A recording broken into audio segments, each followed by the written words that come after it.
Good morning. We're very, very honored to have with us today Dr. Isaiah Ike Wilson III for our discussion on the global war on terror. I gave some background on Ike on our Canvas site, but just to kind of re-emphasize again, Dr. Wilson is a globally recognized expert in strategy, national and global security policy, civil military affairs, who's had a career that spanned over 4 decades, both in military service, academia, and in strategic advisory roles. Dr. Wilson is a retired U.S. Army colonel, as well as a former senior executive service. So that's a general officer equivalent within our Department of Defense Civil Service, and has served at the highest levels of defense education and innovation, both as the professor and president of Joint Special Operations University, which is affiliated with U.S. Southern Command, as well as the founding director of the Brady Johnson Program at Grand Strategy at the United States Military Academy at West Point, the first of many places I had the opportunity to work with and for this gentleman on and off for the better part of the last 20 years. Dr. Wilson's the founder and CEO of Wise Consulting, a strategic enterprise providing bespoke solutions to complex global challenges through what he calls the WISE way, an integrated methodology that leverages compound security, polycentric design, and defense diplomacy development and commercial strategies. His work has had significant influence on previous U.S. military campaigns, NATO transformation efforts, counterterrorism strategy, and multiple defense education reforms, both within the United States and internationally. Dr. Wilson holds a PhD in government from Cornell University. He is well known for multiple publications, which I've kind of shared with you. The significant experience in both the wars in Iraq and Afghanistan, as well as the Balkans and other places of the world. It's written very, very influential works. Probably his best known, Thinking Beyond War, Civil Military Relations, and Why America Fails to Win the Peace, as well as landmark articles, some of which I shared with you and asked you to read ahead of time. Dr. Wilson's a trusted advisor to senior leaders across the United States and allied governments, working directly for then General and then our previous Secretary of Defense, General Lloyd Austin, General David Petraeus, who we talked about a little bit on class on Tuesday, foreign heads of state, and innovative contributions to counterinsurgency, coalition planning, and defense transformation. In addition to all that, Dr. Wilson is right now affiliated with the Arizona State University School of Politics and Global Studies, as well as their Future of War program, inspiring the next generation of global public leaders. That's one of the things that we're trying to do here at Denison as we get our grand strategy program up and moving and off the ground. Ike, it's both personally and professionally great to have you with us. And on behalf of Denison University, the Politics and Public Affairs Department, and our Denison Grand Strategy Program, thank you so very much for being with us here today. Well, my gosh, folks, when the intro threatens to be almost as long as the talk, you know you've been on planet too long. And all that your fantastic professor, Scott Smithson, has put on the table. You know, the most important thing I would say of my background, 40 years, I mean, it's hard for me to even say that. It just tells you how many turns around the sun I've made and how old I am now. But half of my time, almost half of my time, as growing up as a global public affairs professional, of that 40 years, just under half of it has been spent with your professor. Right, we've gone through a lot of this stuff that I'm going to talk to you about today together. So probably one of the best things I've done in my professional career is actually finding this young scholar a long time ago, and growing up together with him. You know, we've served in classrooms together. We've done the Indiana Jones lifestyle together. We've been in the classroom, and we're not in classroom. We were out on expedition doing archaeological work together. And then right back to the classroom to bring relevancy from the fields of practice back to the laboratories of thought. My last federal job as professor and president of the Joint Special Operations University, one of the first things I did when the general called me up, stole me from the Army War College and said, hey, I need a new president to help rebuild and reconstruct the university to get back in front of the global soft leader operator community so that we can become vanguards of the change that's already upon our nation and the community of democracies that are upon us. I mean, that's almost verbatim. The first thing I asked was, can I hire? I'll take the job, but I have to hire very specific handpicked talent. And he reluctantly said yes, and then figured out how he could go find the authorities to let me do it. And the first person on my docket was, of course, your professor, Dr. Scott Smithson. I don't need to tell you all that. You guys have experienced them. Those of you about to go this summer and experience the learning experience in Washington, D.C. with him. I'm envious. I'd love to go as a trail follower on that expedition. You've got one of the best minds and one of the best thinking doers that our nation has produced right there with you. I'm just happy to have been able to learn and develop along with him. So thanks, Scott, for that wonderful introduction.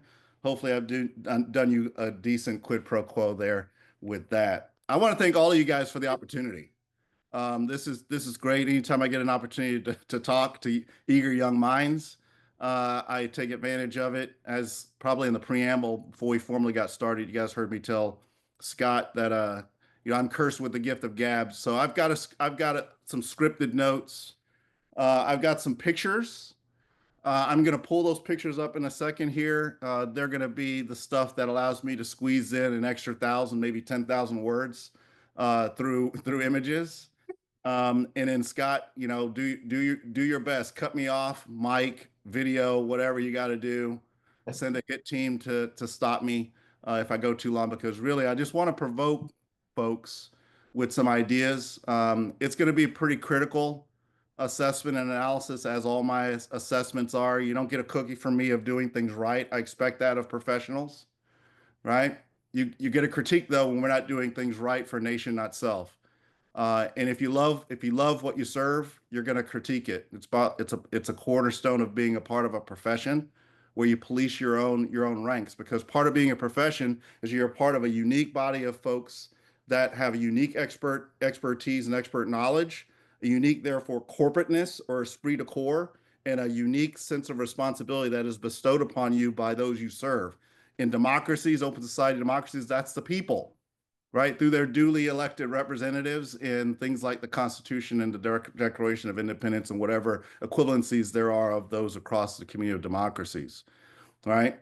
And it's very important to subordinate oneself to that and to understand as a professional sworn by blood oath, in our case, to support and defend for the United States Constitution against all enemies, foreign and domestic, that we do so humbly but directly for the people. And we do a service that which the general public does not have the time nor the expertise and the expert knowledge to do for themselves. That's a unique license, and it's a privilege, and it comes with a very blood oath based duty and responsibility. So I'm going to do that. I do that in the field of practice, and I do that in my academic work and in talks like this. So probably somewhere on the lines of this conversation, some of you are going to have in your mind, wow, does this guy love America? Does this guy love his country? You darn right I do. And that's why I'm pretty hard with it, because we've got to let the public that we serve know the good, bad, and the ugly of all that's going on, so we can recover and renew ourselves, right? So at the end of the day, it's a very hopeful and promising story, as all things with open society, constitutional liberal democracies. Okay, that's preamble. Um, I'm going to pull up some slides now, and I'm gonna tell a story. I'm counting on all of you all to have either had the time or made the time to maybe just scan some of the stuff on the GWAT, some of the materials that Professor Smithson's put forward to you. I'm not going to go through the timeline and talk nuts and bolts. I'm going to do this a little more unique. I'm going to give you some strategic assessments from the School of Hard Knocks, both thinking and doing over 20 plus years, dealing with this particular thing that we called the GWAT. I'm going to unpack that right off the bat and indict it as well in terms of what we're calling this thing, or what we called this thing. And I'm going to have pictures to convey that. And then I'm going to try to put as much with my language and with the pictures in the air to provoke questions. So along the way, jot down questions that the images might elicit, things that might make you angry with what I say, or confused with what I say in the juxtaposition of what the pictures that you'll see. And then that's going to be the stuff that I hope fills that room that you're in with an atmosphere of questioning and critique that we can have a robust back and forth conversation on. All right.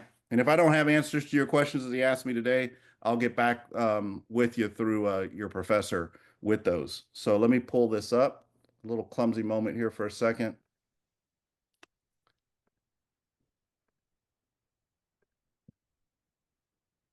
Don't be afraid of the size of the number of slides. They'll go by fast. And let's see, there we go. Okay, everybody see that fine? We're good. Okay, great. All right, so this is going to be the talk. I've given the talk a title, the GWAT and Beyond Strategic Lessons for the Forever War. I already want to indict 2 words of my title. Unfortunately, I'm stuck with the GWAT because that's what's become the common lexicon. The global war on terror, on terrorism, part of our problem from the get-go, going back to the mid 1990s, frankly, and certainly in the immediate minutes and hours past the 9/11 attacks, the September 11, 2001 9/11 attacks. We declared war and warfare on a methodology and the ideas behind a methodology. Folks, that's a problem, right? That shows the strategic problem from the get-go. Forever war, you've heard this language today. There's a lot of folks writing about it. I've written about it in terms of critique most recently. Forever war, for endless wars. Well, I would say forever war, not. Because if it was a war that we'd actually strategically designed and prosecuted, these things would have been complete a long time ago. Afghanistan war, 21-year war by 1 year increments, so-called war by 1 year increments. And I can chart for you 6 periods starting in 2001 up to 2014, 5 to 6 periods where we had actually achieved the formally stated U.S. national security outcome and objective, that we'd achieve that through an implementation of integrated civil military operations in concert with the authority that mattered most then and now, the people of Afghanistan, through their, as much as we could get a relatively representative elected policy and government through democratic-like elections. We achieved those goals, but we stayed through the goals because we didn't recognize we'd actually achieved the strategic outcome, and we actually created our own mission creep. Right? A long story of Afghanistan, but not limited to Afghanistan. So that as a little bit more of a scene setter. There's some overarching themes, and these are at least 4 of the big ones that we're going to cover today. And I'm going to try to, put some meat on the bones, just paint some pictures here for you to get an idea of what this whole 20+ year period that we call the GWAT era was all about and how it came to be so. And so I've given you enough time to look at those. I won't drone on with reading them. I'm a big storyteller guy, right? And I study a lot of useful fiction. I study a lot of the works of Joseph Campbell, Hero with a Thousand Faces, The Power of Myth. I'm also a big Shakespeare person. I love the comedies and the tragedies. And so what I've tried to do is I've tried to lay this talk out in the style of both a combination of Joseph Campbell's A Hero's Journey, the leaving of a known world, in the fitful, reluctant at first, mentored into undeniable need to depart from the known world to go into an unknown, extraordinary world, look for an elixir, a solving entity, a solving power to the problems of the old world, and hopefully make it back just in time to heal the known world as you cross that threshold crossing into a new world. The GWAT in 9/11 was one of those threshold crossings. We've had several of them. Arguably, we are in a period of threshold crossing again since the end of the GWAT warfare, which is typically marked now August of 2021, with the precipitous military withdrawal of U.S. forces from Afghanistan. It starts with a bang and a boom with 9/11. It ends with a pitiable bang and a boom in August of 2021. Since August of 2021, we've been trying to figure out who the hell we are and what we mean both as a nation of a community of nation states and as its guaranteeing authority, its hegemon, ever since.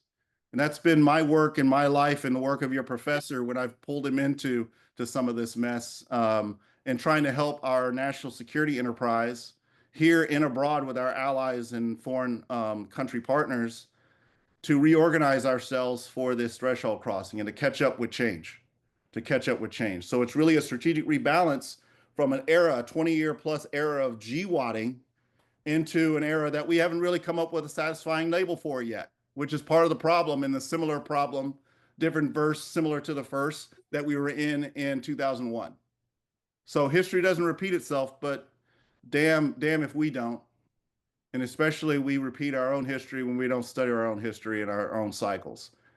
Understanding history allows us to understand what's in our contemporary times, what's truly genuinely new and unique, and what is not, and what is not. And there's a comfort that can come with that knowledge.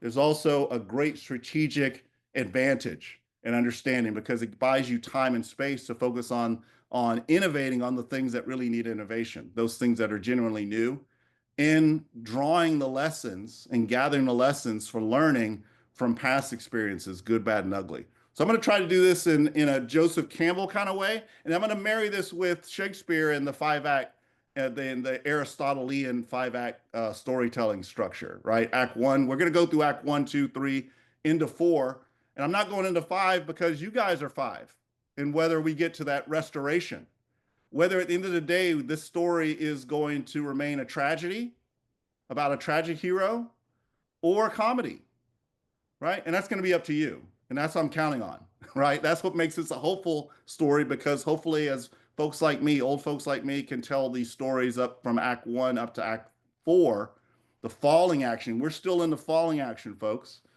We can figure out how we can preordain this thing. We can take agency back, and we can determine what we're going to do with all those good, bad, and ugly experiences through the first four acts, and whether we're going to turn this story into and this hero's journey into a comedy or allow it to remain a tragedy of our own making.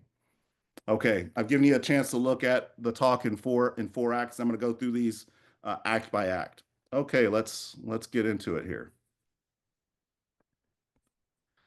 Part of the story is a story of my own, my own journey, hero's journey. Not so much a hero, a tragic hero certainly has been paralleling this storyline, and this is just a picture. I'm not going to go into detail, but we can certainly come back if you want any kind of story tells or war stories or peace stories and everything in between during Q&A and discussion. But this really begins with me in the mid to late 1990s as a young soldier and a scholar, once and young. And you can see just by pictorial some of the things that I found myself pulled into, advising some of the folks that are showing up already in our early history books on this period of time, really a 30-year cycle of transformation and threshold crossings. And you can see pictures of some of this and then see along the arrow some of the major roles and the formal appointments that I held at the time. Opportunities, fortunately and unfortunately, to strategically advise, and be the major planner for, personalities like General Petraeus, General Austin, General McChrystal in Afghanistan, Ambassador Eikenberry, a lot of the folks that we read about today. I happen to have the fortune and the misfortune of being the guy right out of screenshot, right on the peanut gallery, in the late hours of the night, having the humble opportunity to actually help them in their leadership into figuring out what the hell had happened to us, how the world had changed and caught us by surprise as the United States of America and the coalitions of willing and able that follow us from time to time, and how to get ahead of change and for the better for nation, not self, right? And then a lot of this is me having the fortune of being a part of famed history, but also infamy. And some things that I end up, some of my voice getting out and becoming public early in my military career. You guys can ask me about that, or better yet, read about it. It's as long as you get rehired one more time than you've been fired in your professional careers, you're doing a darn good job. And I would say you're probably doing your job properly, particularly as a global affairs professional. right? Because you're not really caring about whether you have a job tomorrow. You're caring about the duty that been brought in to do, even when the things you have to say and the way you have to say them are not wanted to be heard, much less heeded by the powers that be. So I have become over time through crucibles of challenge and action that I did not seek out, but happened to find myself in them. A speaker of truth with hard, blunt candor to power, right? And you're the power today, so I'm gonna be hard and blunt. But all this for me, really, as a professional, began with an article that the national security journalist for the Washington Post at the time, Tom Ricks, he found an article that I had written in a conference paper, and he found me right out of the box in Iraq after my second tour there. Called me up, said, I'm writing an article on you and your paper. And on Christmas Day of 2004, it popped front page of the Washington Post. Army historian cites lack of post-war plan for Iraq. And we were off to the races at that point. People wanted to court-martial me. People wanted to kill me. People also from the field, including general officers, calling me up saying, hey, keep saying what you're saying. You're exactly right. But if anyone asks me publicly, I can't endorse what you're saying, right? Everything in between. Um, Almost got court-martialed in '04, and by 2008 was promoted early to full bird colonel because the empirics proved me more right back in 2004 than all my detractors. So you just got to do your job properly. You just got to have the facts right. You got to be strategic, and you got to be a professional. And so that's really what put me on this road going forward. And it really tracks with the evolution and devolution of the GWAT. Okay, sorry to spend so much time on that, but enough for you guys to maybe ask me some questions. Act one, a little bit on the retrospective. Again, I'm going to show you a timeline, and I'm going to give you a strategic assessment, right? Because I'm not going to go through each of these blocks. You can see where we give it. We begin with a boom, and then we end with a horrible boom in August of 2021. That should tell us a lot about the missed opportunity, several, at least 5 or 6 in this timeline, as I intimated before, of opportunities to use for use and utility of force, not just military, but all force in an integrated whole of government, whole society way. To what end? Not just use of force for the use of force purposes, not warfare for warfare's sake as an in and of itself, but towards the achievement of what Clausewitz said best, that we ignore in his works, particularly on war, towards the achievement of a relative peace as we can come to know it, and what I add, and it's for as long as we can keep it. Emphasis on relative peace, right? We start with 9/11, but really the GWAT didn't start on September 11, 2001. We were getting knocks on the door that something was in disarray in the body politic globally. Certainly 9 years earlier, 7 years earlier, with the fatwa declared by Osama bin Laden and the beginnings of the base Al Qaeda in 1992, and then the first attack on the World Trade Center in 1993. Prior to that, the whole 1990s was a continuation, really, of what Saddam Hussein had told us as we were toppling his Republican Guard force and pushing him out of Kuwait in 1990, 1991. He said then, a haunting thing, this is and will be the mother of all battles.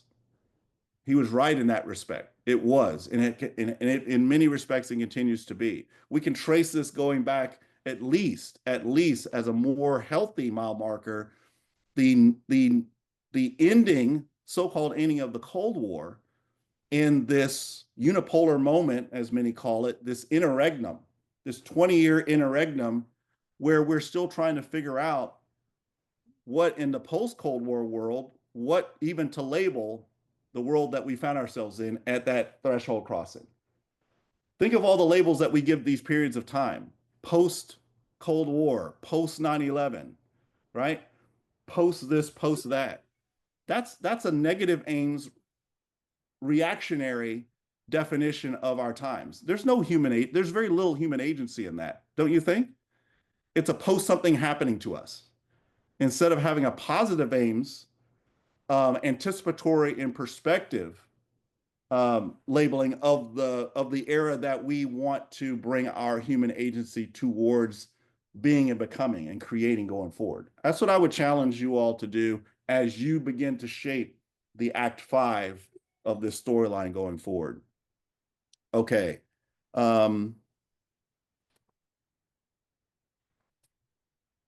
Hero's journey. We no longer all remember where we were on 9/11, right? We don't know. Just one of you representing the class. How old are you all? Roughly? 19? 19 through 2020. 19 through 2021. 19 through 2021. Right. 122. All this stuff that I'm showing you, yeah, they're in color, but this is black and white for you all, right? I mean, we are now past the actual 9/11 moment. I'll go back for a second. 9/11 moment. Further, I was born in 1965. Yeah, I'm very old. That's 23 years after Pearl Harbor. We're as far forward now in your life experience than I was when I was born, right? And Pearl Harbor to my parents, was a very visceral thing. It was all in color, in real life, horrible color.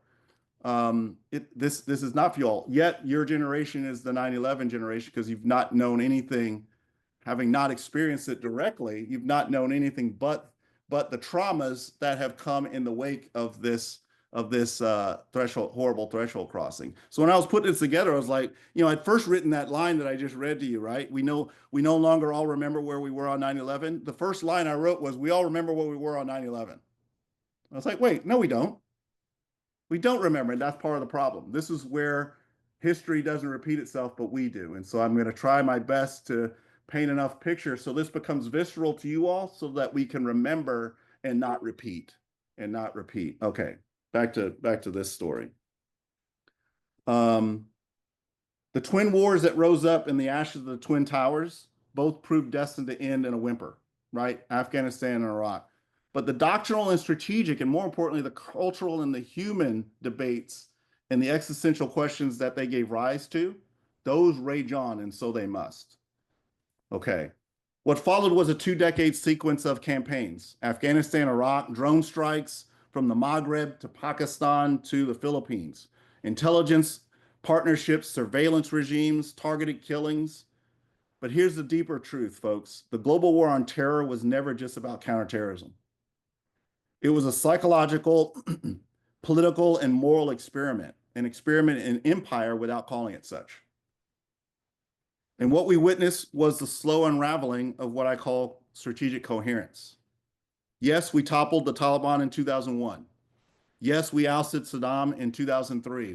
We killed his two megalomaniacal sons, Uday and Qusay Hussein, early in July and August of 2003. One of my missions when I was in Iraq working for the 101st and for General Petraeus. We found Saddam Hussein right on the target line, right on the spider hole line that my plans team had foresighted and forecasted. One of my and Scott's, your professors, dear friends and comrades in arms, Colonel Brigadier General, actually retired, Brian Reed, was the brigade commander of the brigade that actually pulled Saddam Hussein out of the spider hole into Tikrit, his hometown. We forced my plans shop in northern Iraq actually did a deep dive analysis of where we might find Saddam Hussein and his key Fedayeen leaders. And we laid out a set of propositions, and they found him. I was wrong in the assessment. My assessment was we would find him if they started looking along that line. They'd find him somewhere along that line within 3 weeks. I was wrong. They actually found him within 10 days, right in the spot that we had actually forecasted. So strategy does matter, and strategic thought and planning does matter. But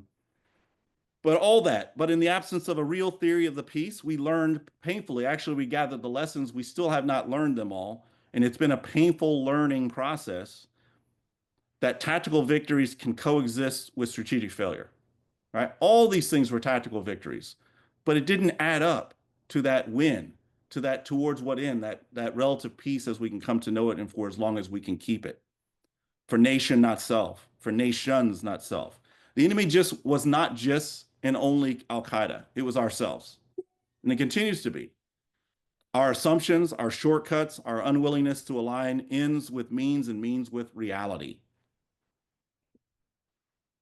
When I served as chief of plans for the 101st Airborne Division in Iraq, 03 to 04, I authored a report and delivered a conference paper at the 2003 American Political Science Association conference right out of the field coming back from Iraq. That dealt with a lot of these gaps, a lot of these traumas, a lot of these not getting it right. It was an internal field report and a conference paper that, again, Tom Ricks of the Washington Post later turned into a front page Washington Post story. Got me a lot of coverage, mostly infamy, and almost got me fired and sent to prison. It was called, again, American Army Historian Cites Lack of Post-War Plan for Iraq. I was told by a former mentor of mine and my boss at the time that the reason why I didn't get court-martialed because Tom Ricks labeled that title Army Historian. And the Department of Defense and the military, the Pentagon said, well, this guy's just an Army historian. He's just an academic. He's going back to West Point soon, and we're just he's already being relegated to the frontier. So he's inconsequential, right? So we won't bother with him. How wrong could they have been? Because they put me in the right place where I had 11 years of shaping young minds as a professor on all the things we got good, bad, and ugly, right and wrong in these campaigns. So talk about an insurgency needed to counter an insurgency, an intellectual insurgency. And that's what we're talking about here as well. Okay, that story seeded for Tom Ricks, the bestseller Fiasco. George Packer, which I believe is still the best book on the market on the first 2 years of the Iraq War. It's called The Assassin's Gate. My work informed the first 170 plus pages of that work. But all this didn't tell just a story of battlefield losses. In fact, there were a few battlefield losses. There were battlefield victories. It told the story of a peace never planned. All right. So how could we have unbeatable, undeniable prowess-based war plans, but at the same time, no viable operational plan for winning and securing a peace objective? Folks, that is a major problem. That is a major problem. Okay. And there's that Washington Post article. Let's get into Act 2 a little bit here. The strategic mind, how America thinks about war. This is part of that rising action in that Shakespearean tragedy or comedy, this being a tragedy. Okay, if Clausewitz taught us that war is politics by other means, well, the GWAT taught us that America has often reversed that equation. We practice politics as war and as warfare. And in doing so, we substituted presence for power and reaction for strategy. We became, in my terms, a super force, not a superpower, a super force. We could strike anywhere, but we couldn't hold anywhere. We could kill the enemy, but we couldn't build the peace. Why? Because force became the end, not the means. We confused deterrence with destruction. We forgot that legitimacy, not lethality, sustains order. Now, don't get me wrong here. There is a time and place and a necessity in the equation of necessary and sufficient unfortunately, for lethal uses of force. And I am very fleet, as is your professor, we are very fleet with planning and implementing those actions and those uses, utilities of kinetic lethal force for power purposes. But lethal force alone is woefully insufficient in terms of a power solution. And particularly when that power solution is towards a political object, towards, again, that relative peace as we can come to know it. Right? You've just got to make that clear, because sometimes, even when I was in Iraq, in northern Iraq with the 101st, we were getting chastised by all the other divisions and multinational division staffs commands and staffs throughout Iraq because we were doing things differently than everyone else in the country in the first 2 years of the war. And the indictment was that, well, the 101st up there is not really at war. And so I designed a big placard, and as you came into my plans office, you couldn't help but see it. And it said, "We're fighting a war up here too. We're just not whining about it." We had a different profile and a different approach. It was counterinsurgency before we were formally allowed to even call the war what it had metastasized and degraded into. Not a major war of mechanized armies and a World War II style of what war is. It had devolved into this mess of insurgency and counterinsurgency. But we weren't allowed to even call the war as it transitioned into insurgency, and therefore the need to apply a different way and means towards countering it until November, late November of 2003. By then, the adversary had reorganized and had gotten ahead of us, and more importantly, ahead of a reforming people-based government of, by, and for the Iraqis. Okay. In our addiction to the kill chain, we deployed not only special operators and drones, but also narratives. And here are some of the negative narratives that we deployed that we still are haunted by. Axis of evil, coalition of the willing, freedom agenda. These weren't just words. They were almost like magical Merlin-like spells, all right, that we tried to cast to absolve ourselves from the hard work of multilateralism, diplomacy, and institutional trust. Right? We were looking for easy button wins. From 2001 to 2021, therefore, we saw the limits of what the military can solve when strategy is absent. That's not an indictment of our troops, and I've already spoken to that. It's a reflection of our policymakers, and frankly, for free, open society democracies, of we the people as well, myself included. It's a reflection of our policymakers, we the people, and our collective unwillingness to do grand strategy in full. What do I mean by that? To consider and constantly reconsider the political, social, and moral dimensions of war making. Act 3. The political body, the home front and its fractures. Okay, this is where we get to that climax of the tragedy in the complication. This is where the tragic hero starts to realize, oh, I'm Houston, and Houston may have a problem, and the problem may be me, right? Right? If it's a comedy we're talking about, the comedic protagonist knows they're in trouble from Act 1. And it's a series of bumbles and blunderings in a sense of I am just screwing up here, and I'm never going to be able to achieve our blissful goal. And by the end of the story, by Act 4 and 5, the comedic protagonist is rewarded for that awareness. The tragic hero, quite the opposite. This is tragedy, not comedy, unfortunately. I'm counting on you all to change the theme and the direction of all this going forward.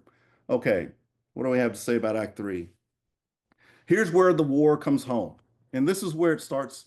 This part really particularly hurts, right? Okay, the GWOT wasn't just fought abroad. It reshaped us domestically. The U.S. Patriot Act, warrantless surveillance, militarized policing, and a ballooning Department of Homeland Security gave us the illusion of security, but also hardened our civic arteries. We turned fear, or began to turn fear, into policy. And in doing so, we eroded the very liberal principles we claimed to export, or claimed to be trying to export. Then came January 6th, right? And frankly, the year before. Summer, June of 2020, and then the following January 6th, those two events, right? A new generation of militias is born out of that moment, white nationalist violence, political extremism cloaked in patriotism. And if you've read my recent essays like Hybrid Extremism and the Coming Counterterrorism Crisis, you'll know that we now face a different kind of insurgency. It's more homegrown, digitally organized, and ideologically fractured. We saw elements and evolutions of this early in the Afghanistan and the Iraq and the counter-ISIS Islamic State, so-called Islamic State periods of time in those experiences. Those all came home to roost. And frankly, we probably were imprinted with them in elements of it when we brought that forward on our expeditions going forward to fight them over there in the notion that so that we don't have to fight them here at home, right? What did we bring forward with us in terms of bad and ugly, even when our intentions were relatively good, right? We have to think about that as strategists. We have to think about that as citizens of open society, liberal democracies, okay? In truth, the soil for this was laid during the GWAT. We outsourced violence. We hid its cost, and we assumed that freedom meant freedom from consequence. We failed to invest in civic resilience and democratic trust and pluralistic renewal, not just in places like Afghanistan, but in Iraq, but right here at home as well. We won battles abroad, but we neglected the front lines at home. Education, civic institutions, public trust, community dialogue. These were the first casualties of the war we forgot we were fighting. Act 4. So where do we go from here? I'd say the answer is not a return to the old normal, right? The answer is not simply more bombs, more bases, more bureaucracies. It's something harder, a reinvention of how we secure ourselves, not through dominance, but through resilience. We now live in a compound risk environment. The threats are not just terrorists. They are climate shocks, pandemic disruptions, AI manipulation, cyber interference, mass disinformation, and political polarization, et cetera, et cetera, et cetera. Security today means connecting the dots between defense, diplomacy, development, and domestic trust.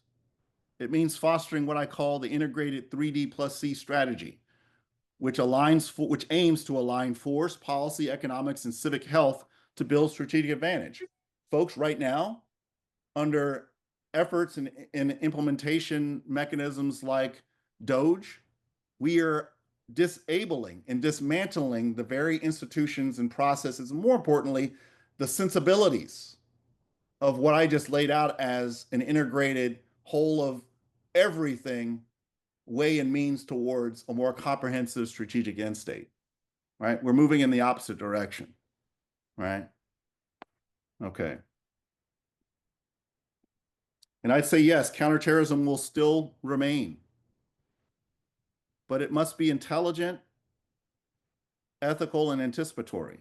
We need a whole of society approach that prevents radicalization from seed corn, that builds social cohesion, that renews democratic culture.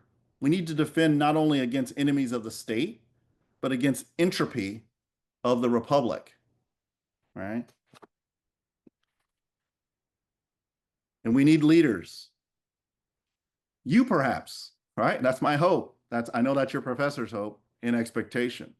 Leaders that can think strategic across domains, who understand that war is never just fought with weapons, but always with ideas, with institutions, and with values. And so just to conclude, a couple of echoes of the so-called forever war here that I want to leave you with. The GWAT did not fail because of cowardice or malice.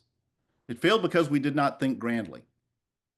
We acted tactically in a world that demanded strategy, and we explored and we exported violence faster than we exported vision. But the lesson should not be despair. It should be about renewal. I often say America's greatest strength is not its military. And I say this as a military man. Its greatest strength is in its capacity for reinvention, that continual cycle of the hero's journey. You are that capacity, you and your generation. So let this talk be about being an invitation to you and all of you, not just to study grand strategy, but to practice it with humility, with courage, and above all, with the understanding that true security is never bought with force alone, but earned through foresight, integrity, and shared responsibility. And so with that, I'll leave you a couple of questions here and open myself up for Barb's rotten fruit throwings, though it has to be virtual, unfortunately. And any questions or comments and insights and ideas that you may have yourselves. Thanks for the time. Thanks for inviting me in. Hopefully that put enough into the room here to get us into a bit of a robust conversation. I'll come out of slides now and we'll get human again. Dr. Wilson, thanks for that. I'm going to turn it over to the students for any questions. And students, if you don't mind, before you ask your question, just introduce yourself, your name and your major. And then we'll go from there. And Ike, I'll steer from in here. So Sadie, that's why you're here first. Hi, I'm Sadie. I'm a sophomore on politics and public affairs. I remember earlier in the talk, and then you kind of circled back around to it at the end. You had talked about how the military right now is kind of at a loss for its identity since Yeah. Afghanistan. And so kind of looking ahead to possible conflicts we may face in the coming decade, I'm wondering, considering that there's like brewing tension in the Asian Pacific right now, do you think that in an effort to refine its identity, the military might be more susceptible to ignoring the consequential domestic factors that may be more of a threat in the hybrid kind of warfare and might try to engage in unnecessary conflict in the Asian Pacific? I do.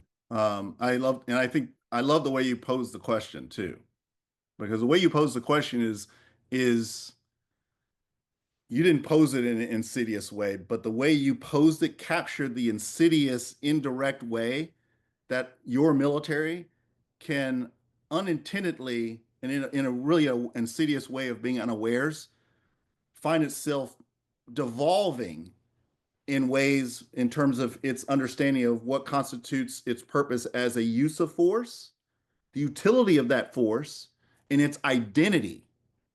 Who am I as a warrior? For what purpose and to what end? There's an insidious way that that can devolve to where the warrior defines themselves in, frankly, how I'm just going to be blunt and frank, folks. Frankly, how our current Secretary of Defense has formally dictated to be and to become what he calls warrior lethality, which is has nothing to do with what constitutes a warrior and warriorness, but everything to do with a very tactical, military, tactical, direct use of military lethal force, closed with to destroy and to kill, sense of lethality, right? Those two combined, what he's talking, when he says warrior, he's really talking about a battlist. When I wake up really on the bad side of my bed and real froggy, I tend to say things like this. We have very few warriors in the United States military. We have a lot of battleists. But we don't have true warriors.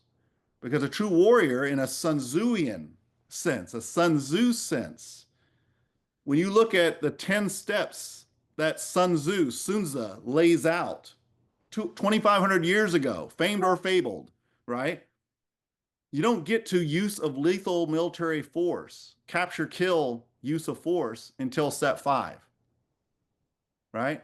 You can win, and it's intended to win the entire war enterprise prior to getting to step 5, to phase 5. We, unfortunately, I think are on a track. I know we're on a track that we're redefining use, utility, and identity of the warrior more in terms of being the battlist. Lethal, muscular, put a red dot reticle on someone else's forehead and pull the trigger. Capture, kill, right? That's necessary but insufficient. It's the stuff that will create a self-fulfilling prophecy, to your point, Sadie, that we say we want to prevent and avoid war and warfare, and particularly a confrontation between two great powers, maybe two great forces, right, that are intending to be powers and powerful, the United States and the PRC. We say we want to go there to prevent and to win without fighting. But this kind of warping of the identity can create a self-fulfilling prophecy. We can actually accelerate the possibility and the promise of the fight coming and it only being a fight, right? We're not putting the investment into, we're not gaming and war gaming what it means to fight to win without fighting in left of the booms and the bangs, left of the direct confrontation, right? Because I would say the American and probably the wider Western way of war is not a way of war. It's a way of battle. It's a way of kinetic use of force, right? And so, Sadie, I think your instincts are unfortunately spot on. I think we are moving tragically into further and further into that falling action and not towards restoration. We're probably leaning more and more towards what Graham Allison calls the Thucydides trap, particularly in the Asia Pacific with China, right? And we see it already begun. We're already at war. We're in tariff war, in tariff warfare. This is old school war. But in the American and Western way, we don't register that as being in a state of war and warfare. But we are. But we are. Yeah. Hopefully that answered the question, Sadie. If not, hit me again. Thank you. Right. Thanks. Griffin, and then, My no, question was answered. you're good? Okay, Caroline? Hi, thank you so much for coming to talk to us today. My name is Caroline. I'm a junior and I'm a politics, public affairs, and computer science double major. And we've talked in some of the articles we read saying that there was a lot of assumptions that was made about, Iraqi society, and like that kind of led us to come up with a strategy that wasn't effective in creating that enduring peace. And so I kind of wanted to ask you about your thoughts on like the role that soft power institutions and also kind of have those learning organizations contribute to creating that enduring peace, as well as how do we go about creating enduring peace by the way other states may define it, and that it would work on a case-by-case basis, not necessarily as defined by Western or American values. Yes. Oh, Caroline, great question. In particular, that last stanza, vitally important. I should probably start with the last stanza because that's really gets you closer to that political object, which is a relative peace as we can come to know it. Strategy is a dance. It takes at least two to do the tango of strategy, right? All too often, the United States, maybe the wider West, dances with itself, or we overlead in the dance, right? We take the lead in the dance when the lead of that tango needs to be the indigenous population, particularly in wars of so-called GWAT, the long war, wars of indirect wars, small wars, the wars of insurgency and counterinsurgency, right? Indirect methods, indirect uses of soft and hard power in smart ways, soft and hard force in smart ways for power purposes. At the end of the day, the determinant, the main player should be, particularly if we're going in as a counterinsurgency war, the real counterinsurgent is the indigenous government that, because it's an insurgency, somewhere along the line, they've rightfully or wrongfully, or a blended mix of the two, have lost legitimate power with the people. And so even asking the question, as the United States, as an external patron, the United States and the wider West, of going into places abroad that are dealing with, that need us to come in to help them in their counterinsurgency operations, we should probably be very sober in asking the question, well, frankly, whose side should I be on? Should I be on the government side who's lost legitimacy? Or should we actually be on the side of the rebels? Who has the more rightful cause? The rebels or the indigenous government, the incumbent government that is under insurgent attack?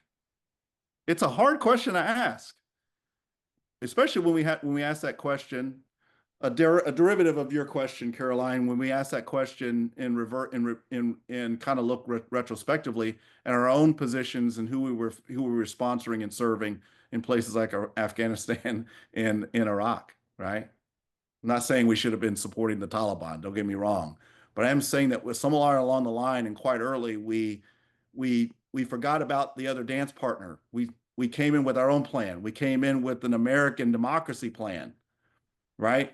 In both cases, and we came in with an imprint, and we came in not having studied the land and the most important part of the land terrain, the human terrain, the people. When I was in Afghanistan, I was asked to come over to help in the transition of the strategy and the action plan in 2009. And so I spent 4 or 5 months on the ground working with General McChrystal, who had just taken over command of ISAF in working with him and his staff in the embassy, Ambassador Eikenberry.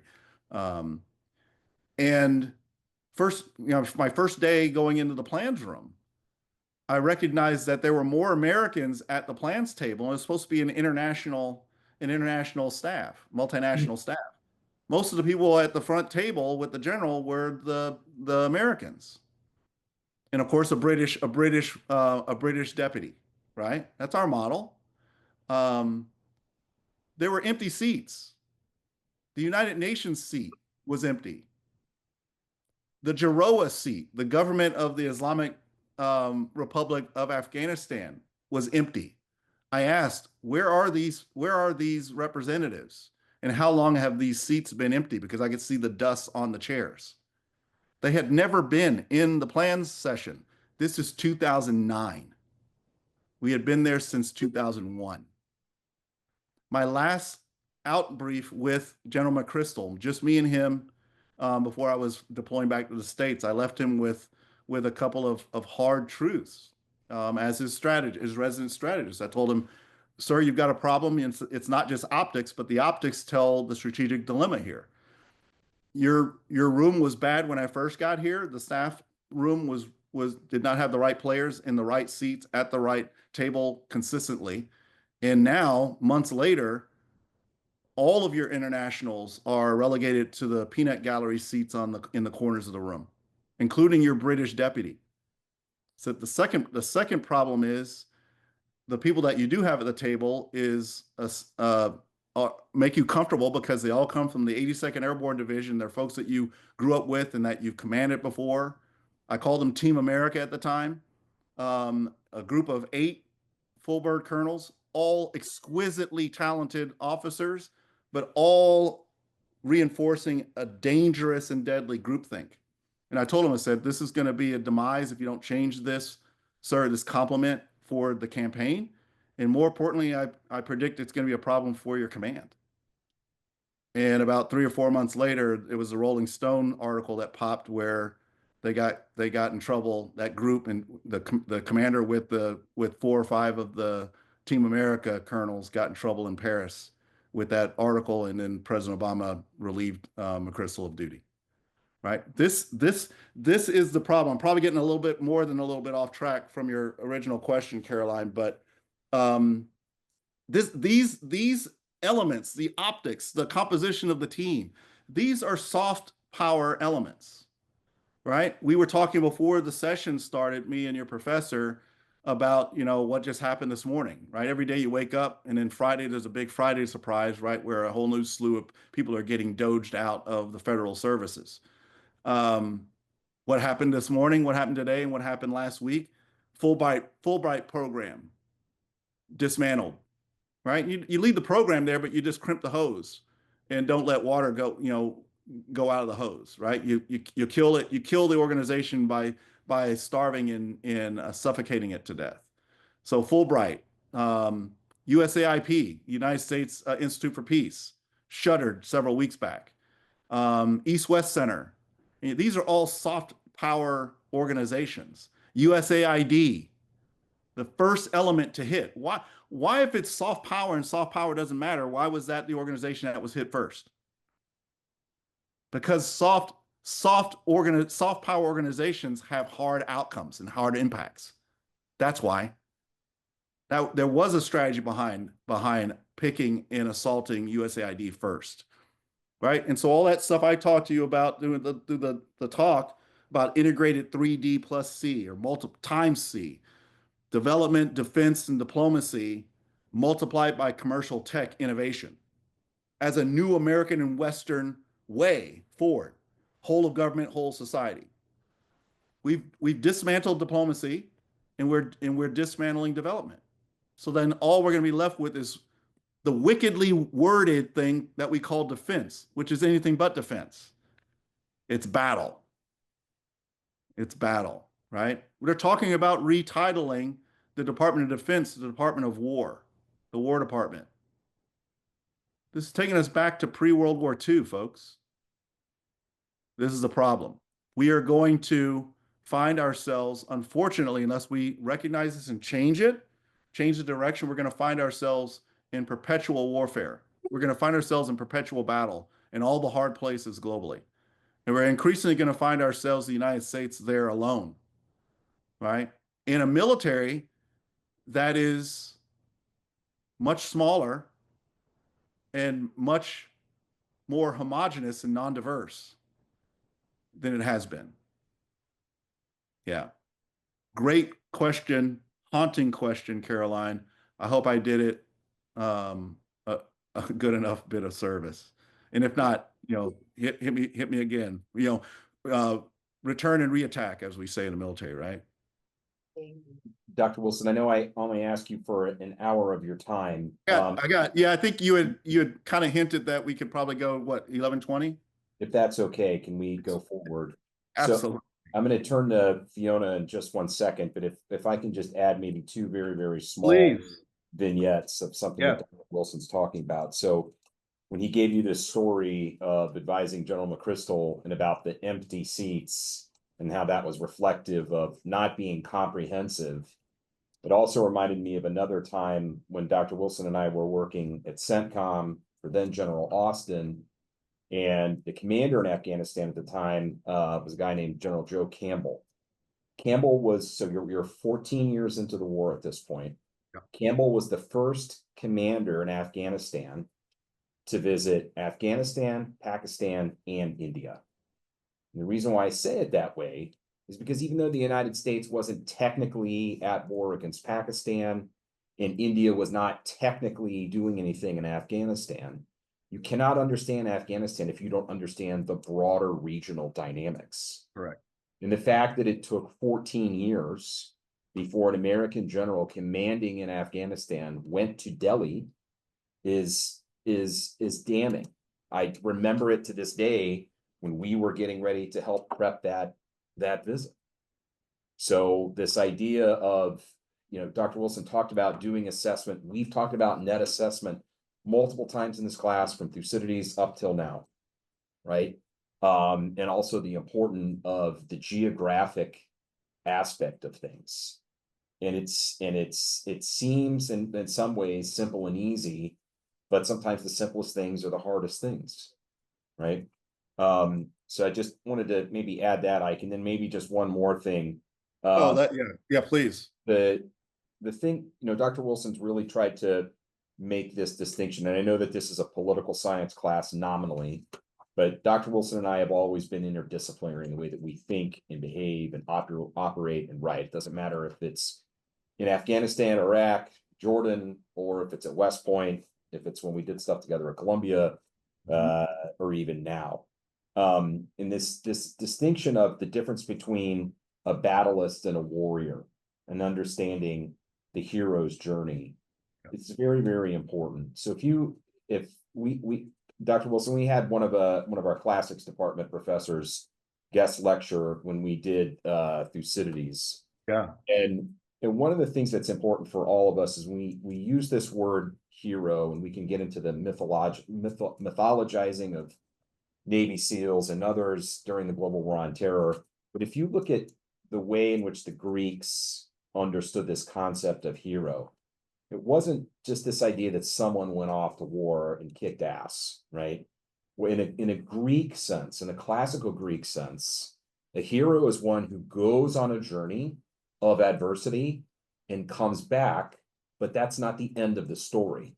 It's coming back and then imparting the wisdom that individual learned as part of their transformative experience to make their family, their community, their society better. That is the hero archetype.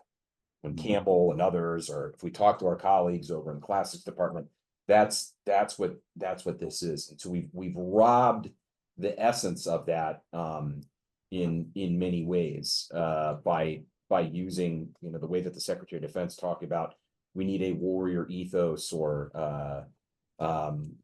we need to stop thinking that diversity is important and all these things. We're robbing the richness, the concept of this idea of the hero. And it's this idea of selfless service and coming back and imparting wisdom so that others can learn both the good and the bad.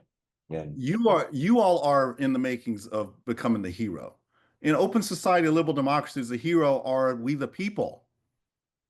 It's the bosses, the real bosses that we serve for nation, not self, right? And it was something that we said a lot when I was during my tenure at Joint Special Operations Command. Scott, I'm so glad you put those two stories on the table. If you don't mind, you've inspired me to riff a bit on both of them as well. The reason why I wanted to pull this picture up again is one of the reasons why I took the job when it was when I was told to come do it. Invitations from four-star generals don't tend to be invitations, even when you're a civilian in the federal service. But the reason why I wanted to take it was because we're at this threshold crossing. In fact, we've missed the crossing. Change has already outpaced our recognition that we're in a moment of transformational change. Whereas, the last three administrations in the United States have called a strategic inflection moment. And what was important was coming and helping United States Special Operations Command facilitate its own internal organizational transformation in order to prepare itself as vanguard institution to the nation on global expedition for good, bad, and indifferent, in a mix of all. It's our special operations forces that, along with our USAID practitioners, that are the tip of the spear, if we put it in those terms. They're the vanguard of the nation. They are the faces of the nation. Our ambassadors, our USAID personnel, and more often than not, our special operations forces, the 3Ds, in our business communities that are out there, the 3Ds plus C, that are out vanguard. So if the world has changed, we're trying to catch up with change, particularly coming out of this GWAT period, which Hollywood hasn't helped matters because the movies that are selling are the ones where you've got the special operations force folks. You're not seeing stories in Hollywood about USAID agents, right? You're seeing Captain Phillips, right, in Zero Dark 30, and the Hollywood, beefed up special operator. They don't have a face. They're all blacked out. They've got night vision goggles. They're parachuting in Halo from 30,000 feet onto a moving ship in the night, 3,000 meters shot to the head to kill pirates, right? We've created, in 20 years of doing that, we created a narrow casting of the identity and the idea of what a special operator is for an open society liberal democracy. There are 12 traditional classic core tasks that define the use and utility of special operations leader operators. 12 that range the spectrum of cooperation, competition, conflict, and war, right? During the GWAT, we had narrowed the use, utility, and identity of the special leader operator to only 5, and only the direct action use of lethal force, capture, kill functions. And so we have a whole generation of special operators that only know their identity as that battlist, in a very unique, peculiarly trained battlist. Exquisite. Let me just be blunt. Exquisite in killing. Exquisite in capturing and killing, right? But they had lost. They didn't have a memory. They didn't have a memory of the other 8 cornerstone uses and utilities that define the more comprehensive identity of a United States and Western liberal democracy special operator, right? That had nothing to do with hard lethal force and had everything to do with soft power. So one of the reasons why I took the job was, okay, in order to help Special Operations Command make this transition for nation, not self, I've got to get into the university and change the curriculum and the training programs of instruction in order to start to change the mindset and the identity of our leader operators, make them understand that you're not a warrior just because you are exquisite at capturing and killing. You capture and kill for cause, and hopefully last resort cause, because your real job is to exquisitely achieve the nation's interests, which is achieving a relative peace as we can come to know it with partners and allies, and to do that left of bangs and booms and without fighting. Without fighting. So rediscovery of unconventional warfare, of foreign internal defense, of working with USAID and other partner indigenous populations, resistance and resilience operations, helping build up population resistance and partisan movements. And so the picture displays that because this was some of the work. And we deliberately brought in storytelling and the use of fictional intelligence and useful fiction techniques to recast, to begin that re-education and that reintegration of the soft leader operator to become the hero, the highly educated, hyper tech enabled and teaming enabled responsible operator. We turned it into an acronym, HERO, right? And that was a whole mindset that changed. And in a large degree, that work continues. However, we live in a moment where the present moment is a dark moment. Frankly, I can't paint it any clearer or cleaner than that. We're moving in the opposite direction. We have a Pentagon that is moving us in the exact opposite direction. This was 5-year enterprise that we were working on, and now we're undoing all of that. So we're reinforcing bad identity. Let me say it differently. We're re-emphasizing incomplete identity. You need your special operations leader operators, US and global, to be exquisite at toolcraft, but as a necessary thing. But for necessary and sufficiency, we need them to be exquisite in achieving relative peace goals short of fighting, win without fighting. And so you saw an earlier slide where I talked about what does winning look like and what does winning need. At the foreground, what winning needs in order to win without fighting is a whole different identity of the special leader operator that is more of that integrated 3DC, warrior diplomat, special operator warrior diplomat, developmenter, right? Working with our soft power. So we smartened up those power instruments, right? Scott, you inspired that with your storyline. One last quick story, and then I promise I don't want to squander the extra time we have here. When I was in northern Iraq, working with the 101st and General Petraeus, he was a 2-star at the time. As I intimated, we were doing things differently and having relative success in the north where the rest of the country was not. And the national security advisor at the time was Condoleezza Rice, and she directed all plans teams to come up to northern Iraq to see what the hell we were doing differently so that we could actually maybe model it across the country.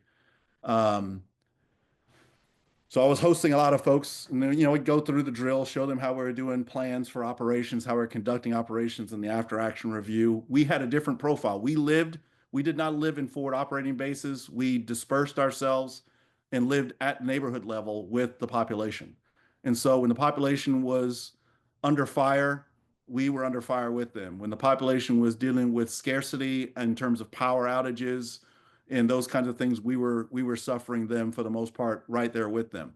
That built trust, and then we actually started to get reliable information from the population at ground level, and that's when we were able to become more precise in our military and civilian operations to great success. The cost, we took more casualties. At that time, the 101st had the highest casualty rate of wounded and killed in action. But that's the cost of war. And that's the strategic calculations that a democratic people of a democratic nation need to deliberate on before they declare, formally or informally, that we're going to commit blood and treasure to the contest.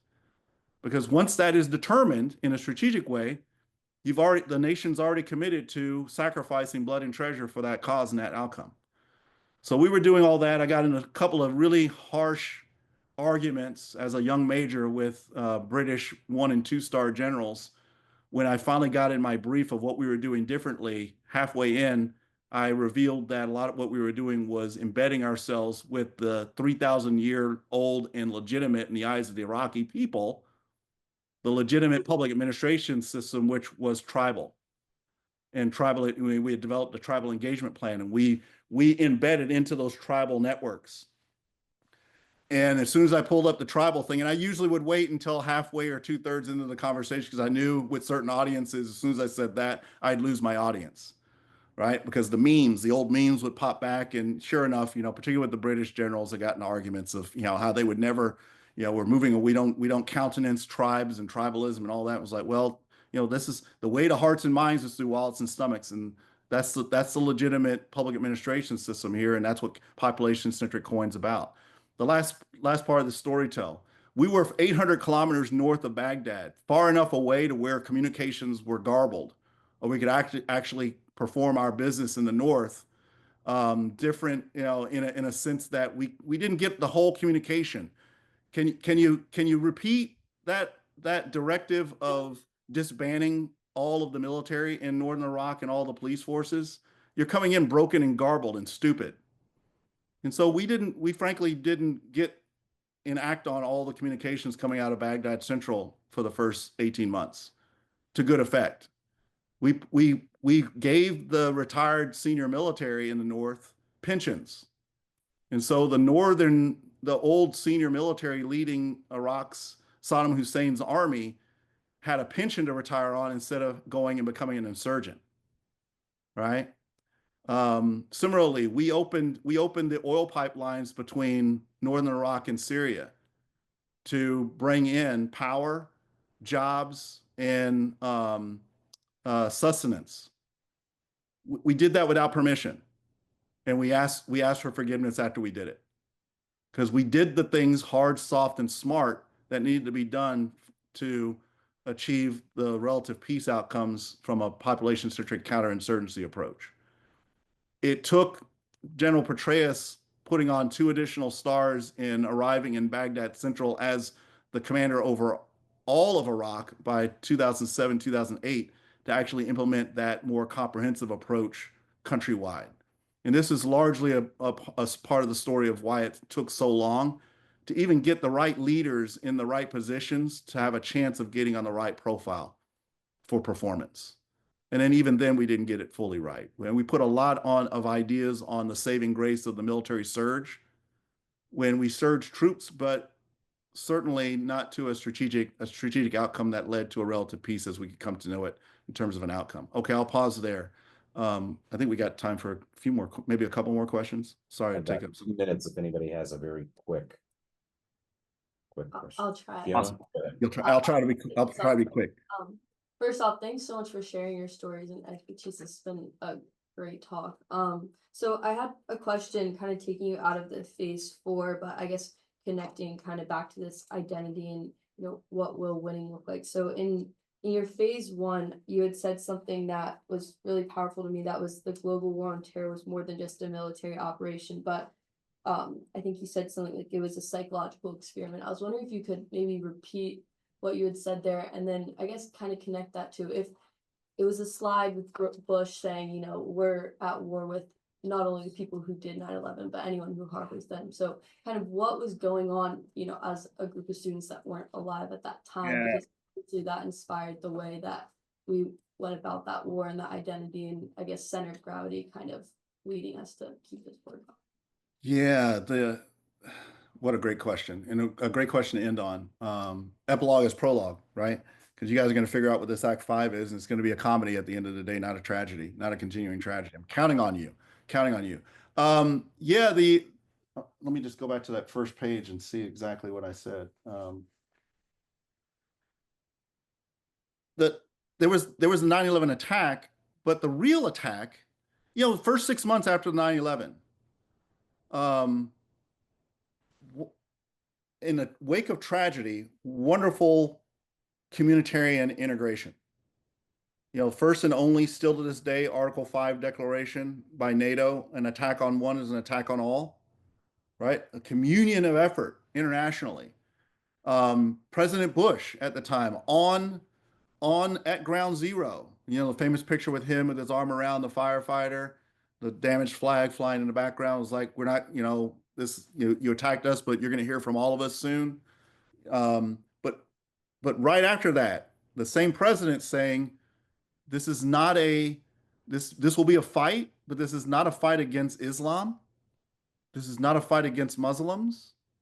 This is a fight against a very particular a group of folks that have warped a world religion into a wicked enterprise. And that's what the fight is about. It was a very important declarative statement that lasted for about 6 months. The communion in that sensibility, and by months 7 and 8, we were falling into the trap of what all terrorist organizations, violent extremist organizations, and global insurgency movements try to do. It's a similar variant of Graham Allison's Thucydides trap. It's let me set a condition of shock and awe, the attacks of 9/11, that permit the open society, liberal democracy to do more harm potentially to itself than I have the power or the reach or the connectivity to do to them ourselves. And so we fell into the trap of fear and wicked fear-based vigilance and a narrow casting of the fight and an oversimplification of what became Bush doctrine. Either you're with us or against us, no safe harbor or safe haven. And we started to equate that's where the war on terror and terrorism begins to manifest and come into full form. We declared war on a methodology and did not realize that by declaring war on a methodology that our own treatment to that methodology could actually become as terroristic in its method as anything else. And we ended up doing more harm to ourselves than bin Laden and a bunch of terrorists in caves in Afghanistan could ever do to ourselves. We have to be careful of that. Our dear friends, the state of Israel and the IDF, they've fallen into a similar trap when it comes to Gaza and the issue of Israel and Palestine. It's a trap. It's a trap. Your treatment cannot become anathema to your own self and your own value system. If you're going to wage a war against terror and terrorism, don't employ terror and terroristic methods, ways and means. You may win the battles. You may end up winning enough of the battles to add up to some stasis or ceasefire or conditioned state that's more war aligned to your intended outcomes than not. But it's brittle, and you may have ended up selling your soul and ruining yourself. It may end up being I'll end with this. It may end up being a Pyrrhic victory. Another victory such as this, in this way, we may be completely undone. We need to listen and heed the words of King Pyrrhus, right? Thanks so much for that question. It's a perfect place to epilogue as prologue. Thanks again, everybody, and thanks for the extra time. Dr. Wilson, thank you so much. Cheers.